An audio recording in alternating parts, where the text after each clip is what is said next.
Okay, before I recover this is video 2 on this beamer on the air conditioning that has 9 psi of low side, 100 psi of high side. It's been running for about 10 minutes now since my last video. I was just trying to stable it out and see where it runs at. And as we can see, it's the high side discharge from the compressor is 166 degrees Fahrenheit. That's at the discharge, measured down below at the discharge. So we're gonna try something here. I'm gonna inject some dye in there.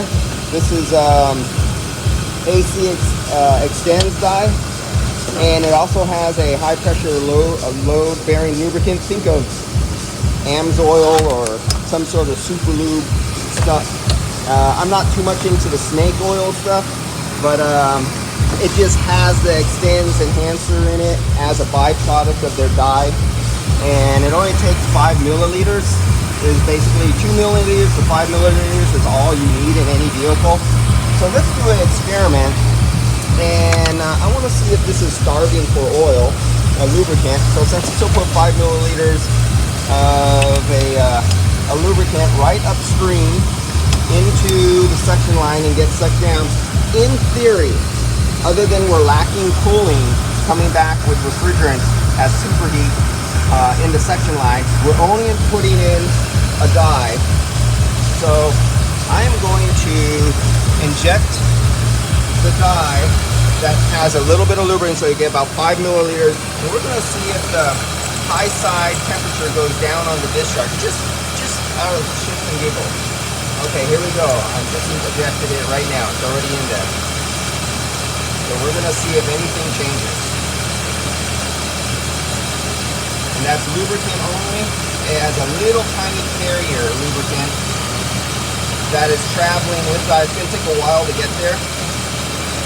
And if nothing happens in like 60 seconds, then I'm going to say, okay, that wasn't lack of oil and this one isn't part of it. So let's see. Oh, it's going down by tenths. Let's see if that's constant. Because it was at a it's still going down another tenth. Another 10, another 10, another 10. That was just by putting the AC extends in there. Another 10, there it goes again, it drops another 66.5, 66. Yeah, let's see if it's on a cycle up or down, and it's going back down, up.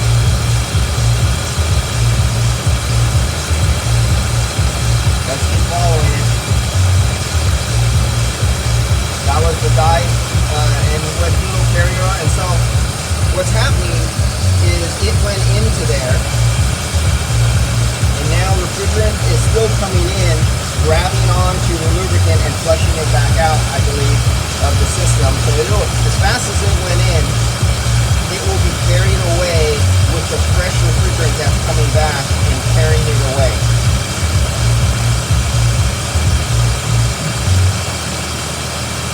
On the slow creep up again. So just added a little bit, and that was enough to do that. Okay, now I can get on to recovering the refrigerant dye. I don't have all day to do this stuff, but I just want to see. Sometimes I do that on some vehicles, and it's a big difference. You'll see a 10-15 degree drop. And every vehicle is different because mechanically, the way the friction and the bearings and the problems set up are all different. So you have to have the right medicine for the right symptoms.